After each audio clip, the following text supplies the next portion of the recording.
હાલો, હાજી ભાઈ. ભૂપતભાઈ બોલો? હા હા, સુરતથી આહિર દીપક હડિયા બોલો. નમસ્કાર દીપકભાઈ. નમસ્કાર નમસ્કાર નમસ્કાર. તમે તે ઓલા જે આપમાંથી ભાજપમાં ગયા એ જ ને? હાજી ભાઈ. બરોબર. તો તમે હા રાહુલ ગાંધી વિશે જે ટિપ્પણી કરી આજે કે ભાઈ નપુસક ને તમે હા કઈ હા. ટેસ્ટિંગ કર્યું એનું? ના, તો એમાં એવું છે હરિયાભાઈ, એવો કોઈ આશય કે એવો બિલકુલ ઈરાદો ન હતો અને મેં મીડિયા સમક્ષ દિલગીરી પણ વ્યક્ત કરી દીધી છે. એમ નહીં, તમારા મંચ ઉપરથી એક ક્ષત્રિયોનું અપમાન કરે છે અને એક તમે હમ. પાછો બફાટ કરો છો ને? હરિયાભાઈ, વાત આપ કરો છો બરાબર છે, પણ હમ અમારો કોઈ એવો મારો કોઈ એવો ખરાબ આશય કે એવો ઈરાદો ન હતો. હમ. ચૂંટણીલક્ષી જુમલો જે આવતા હોય ચૂંટણીલક્ષી હા વાત પણ હતી ભાઈ. બરોબર છે કે ભાઈ એમ તમે કહી શકો અને ભાઈ રાહુલ ગાંધીમાં છતાં એવી બી શક્તિ નથી એમ. તમે એમ કહો નપુસક છે એટલે કઈ રીતે તમને ખબર પડી નપુસક છે એમ? ના ના, આપ વિડીયો સરખો જોઈ લ્યો. મેં એવું મેં નથી જોયો રાહુલ જોયો ગાંધી. 10 વાર જોયો ને હજી હું ટેસ્ટિંગ જોઉં હા જ છું. હા હા, મેં એવું કીધું હતું કે ભાઈ એવો નપુંસક વ્યક્તિત્વ એવું મારાથી બોલે કીધું. બાકી મારો એવો કોઈ ખરાબ ઈરાદો નહોતો ભાઈ હડિયાભાઈ. હા, તમે કોઈ રૂપાલા વિશે બોલ્યા એટલું મોટું થયું કાંડ કોઈ બોલ્યા કઈ? ના ના, નથી બોલ્યા, પણ ન છતાં બોલો બી ને મારો શું તમારા આકાશ કહેવાનું. છે નહીં, ઈ તમારા આકાશ છે. તમને સાંજે તમને ઘર ભેગા કરી દે ને ઈ તો. જે અરે યાર, વ્યક્તિ દેશ માટે કાંઈક કરવા રાજકીય છૂટે છે તમે નપુસક રાજકીય વાત કહો છો હતી ને? એટલા પેપર હરિયાભાઈ. નહીં, મારી વાત સાંભળો. એટલા પેપર ફૂટ્યા. તમે ત્યાં બોલ્યા કે સરકાર નપુસક છે એમ? કાલે બોલ્યા, અવાજ ઉઠાવ્યો? યાર, ઈ તો કોઈ પણ સરકાર હોય એવી ઘટનાઓ આમાં મારા બનતી હોય. છોકરાના 2 ભવિષ્ય ખરાબ થયા હોય, 3 વર્ષ બગડ્યા. હમ. બરાબર. પેપર ફૂટે તો છોકરાને શું કરવાનું? અમારે જવાબ દેવાનો? અમારે તો શાંતિ તો દેવાનું ભાઈ, શાંતિ રાખ, આવતા વર્ષે વાત એમ. તો તમે બરાબર. એટલા મોટા સેવકો થાય અને તમે ક્યારે એવું સરકારને પૂછ્યું કે આ સરકાર નપુસક છે કે ભાઈ આને કોઈ તમે કોઈ યોગ્ય પગલા કેમ નથી લેતી એમ?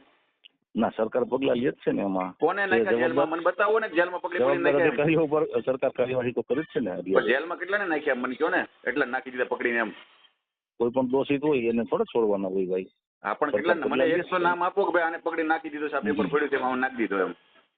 જે જવાબદારો હતા બધા ઉપર કાર્યવાહી સરકારે કરેલી જ છે હરિયાભાઈ. તમે એક તો જનતાનો દ્રોહ કરો છો, તમે જનતા ચૂંટીને મોકલે છે, તમે રાતના પાર્ટી ફરી જાઓ છો, તમે આ લોકો તમને આ તમારું જમીર જીવે છે કે મરી ગયું છે મને ખબર નથી પડતી હવે. હરિયાભાઈ, આપણે વધુ વાત હવે ટાળીએ, કેમ કે મેં આપને ખુલાસો બી આપી દીધો. મેં મીડિયા સમક્ષ પણ દિલગીરી વ્યક્ત કરી દીધી બરોબર છે. છે, પણ આવું ધ્યાન રખાય હા. ભૂપતભાઈ ના, કે આપની ભાઈ વાત સાથે હું સહમત છું. નપુસક છે એનો મતલબ શું થાય એમ?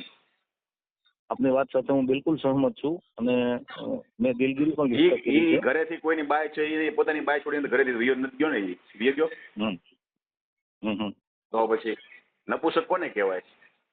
ના, આપની વાત સાથે હું બિલકુલ સહમત છું, પણ એક એવો નિર્દોષ ભાવનાથી એવું ચૂંટણીલક્ષી વાત હતી હરિયાભાઈ. એવો ને કોઈ એક ખરાબ તો ઈરાદો ત્યાંથી ક્ષત્રિય નહોતો. સમાજ વિશે બેફાટ કરે છે કે ભાઈ લુલી લંગડી બુબડી હોય એનો છોકરો આવી હમ. રાજા જ બને એમ. તોય તમે લોકો બોલવામાં તમારી હિંમત નથી કે ભાઈ આવું ન બોલાય એમ. ના, આપની વાત બરાબર છે. એમણે તમને તો પણ માફી ઉલટાને મને માંગી તો લીધી ક્યારેક કેવું લાગે તમે ઓલા કે આગમાં ઘાસલેટ નાખો છો એવું લાગે. છે. ના ના ના ના, ચૂંટણીલક્ષી વાત હતી હવે અને હા. એમણે પણ માફી માંગી લીધી છે. બરોબર. તમને હું પણ દિલગીરી વ્યક્ત કરું આ તો છું. ઠીક મીડિયા છે. સમક્ષ આ મેં તો ભાઈ દિલગીરી વ્યક્ત જનતા માફ કરી કરી દે છે, બાકી નકર હળગાવીને ઘાસલેટ ઘાલવાથી શું થાય? આનો મતલબ હળગે બે સમાજ વચ્ચે છે. ના. તકરાર થાય, અરાજકતા ફેલાય ને. 100% વાત છે. એટલે આવું 100% ધ્યાન વાત છે. રાખવું ભાઈ, કોઈ પણ નેતા વિશે હા બફાટ હા. ન કરે. આપણે આપણી સેવામાં ધ્યાન દે. હું જનતાની વચ્ચે સેવા કરું છું, તો કોઈ અચ્છા. દિવસ હા કોઈ હા. નેતા વિશે કોઈ દિવસ નથી બોલ્યો કાંઈ. ના હા ના, અમે બી નથી બોલતા, પણ હવે આ એક ચૂંટણીલક્ષી વાતો જે બધા આક્ષેપો પ્રતિ આક્ષેપો થતા હોય, બરોબર, એટલે એવી રીતના જ વાત હતી. એમાં કોઈ ભાવનામાં કોઈ નહોતું, એમ કોઈ ખરાબ ભાવના નહોતી વસ્તુ, સમજ્યા ને હરિયાભાઈ? બરોબર છે. નકર આપણે હું ટેસ્ટિંગ કર્યું હોય તો આપણને ખબર પડે કે આપણે ઈ નપુસક છે એમ. ટેસ્ટિંગ ના કર્યા ના વગર ના ટેસ્ટ ખબર જ ન પડે. નહીં નહીં, કોઈ પણ મેં વસ્તુ એવું આપણે ખાઈ તો કીધું ખબર પડે કે હતું. તીખું છે કે મોળું છે કે ખાટું છે તો ખબર પડે. ના, વાત બરાબર છે આપની, પણ હવે હું આપને પણ કહું છું, દિલગીરી વ્યક્ત મેં મીડિયા સમક્ષ પણ કરેલી છે, જાહેર જનતા સમક્ષ. તો મારું એટલું હવે તો ધ્યાન રાખજો ભગવતભાઈ, આવું ક્યાંય ન બોલતા બીજી વાર. હા હા, અને ક્યારેક મળજો ભાઈ. તમારી વાત ઉપરથી મને એવું લાગ્યું કે તમે પણ એક જાગૃત નાગરિક છો. જાગૃત એટલે હું અત્યારે લોકોના પ્રશ્નો હા. માટે વગર હું કોઈ પાર્ટીમાં ઇન્વોલ્વ જ નથી. અચ્છા. હા હા. હું પેલા સુરતમાં ક્યાં રહ્યો છો આપ? સુરતમાં વરાછામાં જયારે તમારો ઓલા જયારે ધર્મેશભાઈ ભંડેરી જયારે ભેટો થઈ ગયો ને ત્યારે હું થોડોક દૂર હતો, પણ છેટો પડી ગયો હતો હું. અચ્છા. હા હા, બરાબર. સારું, કાંઈ મળશું વાંધો નહીં, ત્યારે. પણ થોડુંક ધ્યાન રાખજો મળશું. બોલવામાં. ચોક્કસ હરિયાભાઈ, ચોક્કસ.